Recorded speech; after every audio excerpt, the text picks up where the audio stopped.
section for Stats 2023, Chapter 10, Section 1, called Goodness of Fit Test. First of all, this is a chi-square goodness of fit test. Chi-squared is represented by this symbol here, which is right here. Okay, here's the formula for the chi-squared, which is the sum of the observed values minus the expected value squared over the expected values. All right, we'll talk more about that later. Basically, the chi-square goodness of fit test says is used to test whether a frequency distribution fits an expected distribution. So this is where somebody's already done a study, calculated the percents of category of a certain category that should happen. Someone else decides to test their claim, and so this is where we see if a observed set of data fits the expected set of data. Okay, so let's look at this first problem. Example 1. Okay, and make sure you understand the observed frequency O of a category is the frequency for the category observed in the sample data. So this is the researcher. The expected frequency E of a category is the calculated frequency for the category. Expected frequencies are found by using the expected distribution and the sample size. Okay, so basically we take the sample size times the proportion of the category. Now, you're also going to see what is called K minus 1 degrees of freedom, where K represents the number of categories that you have. Take, for instance, let's look at this problem. A tax preparation company randomly selects 300 adults, there's my sample size, and asks them how they prepare their taxes. The results are shown at the table at the right. So, out of 300 people, or a sample size of 300, 63 use accountant, 40 by hand, 115 computer software, 29 a friend or family, 53 tax preparation service. These are the observed values. Okay. It says find the observed frequency and the expected frequency using the distribution on the preceding page. Okay, so what they told us on the preceding page is that there's been many studies done, and based on the population, that 24% of people use an accountant, 20% by hand, 35% computer, 6% family or friend, and 15% tax preparation service. These are the percents we use for the expected value. So what's going to happen is we're going to take that 300, the sample size, multiply by 0.24, multiply by 0.2, multiply by 0.35, multiply by 0.06, 0.15. We come over here, and that's what we've done. Here's our observed values, which is from this table up above that they gave us. Here's our expected frequencies. Here's our multiplying the expected frequencies by the sample size, which gives us our expected values. Okay. Now this is that's the hardest part of the whole thing, because basically what happens is we find our chi-squared value just by doing observed minus expected squared on top, sum of, and divided by expected. Also make sure you understand right up here, this is on page 528, K minus 1 degrees of freedom, where K is the number of categories. So in this particular example, I think we had 5 categories. So 5 minus 1 would give us 4. And make sure you also understand that. The observed frequencies must be obtained using a random sample. And all the expected frequencies, once you multiply them, must be greater than or equal to 5 in order to do the goodness of fit test.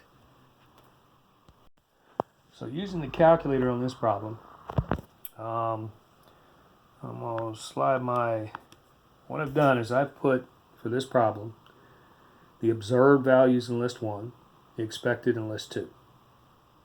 Okay. And so now what's going to happen is I'm going to calculate my chi-squared value by using the calculator. I'm going to go up and highlight list 3. And because if you look at the formula here, we want observed minus expected squared. For our calculator, that's going to be list 1 minus list 2 squared. So I'm going to go, remember, and you got to highlight that list 3. So I'm going to go second list 1. Whoops, I screwed up there. Let me do this again. So I'm going to go parentheses first. Second list 1 minus second 2 for list 2. Close my parentheses and then square it. So basically what I've done here is I've done the top part of this equation using my calculator. If I hit enter, now I have all my observed minus expected values squared on the calculator. Okay. So now what I can do is I'm going to take each one of these values, I'm going to go over to list 4, I'm going to highlight it, and I'm going to take all the values of list 3. So second 3, oops, so second 3, and I'm going to divide by list 2, which were all my expected values. Okay? So I'm dividing by second 2. And so now what I've got is I've got, in list 4, I've got each individual value. I don't have the sum yet, but I have each individual observed minus expected squared divided by expected.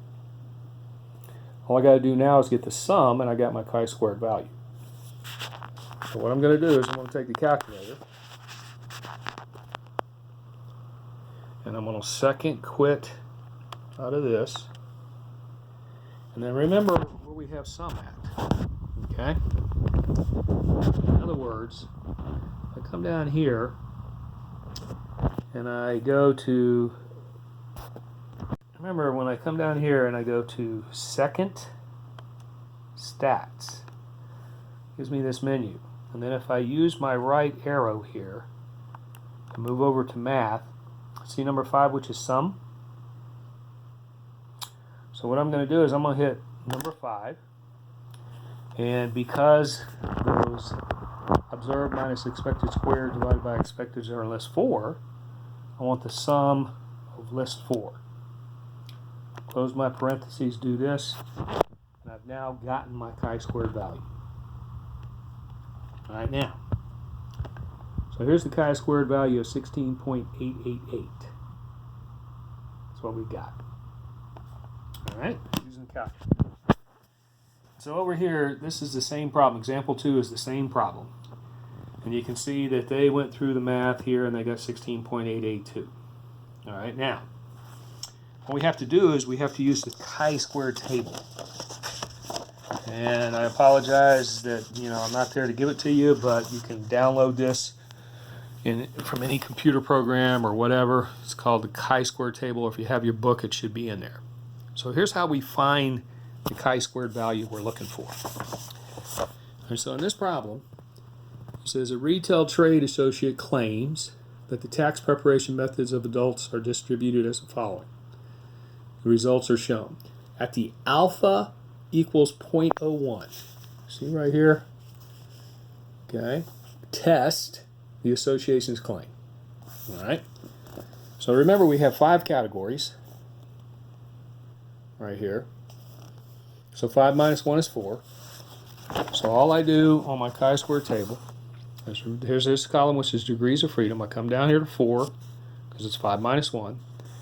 See how I'm following at the top there? I'm going to go to 0.01.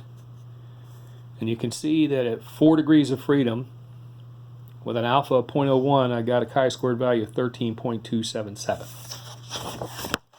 So this is how we got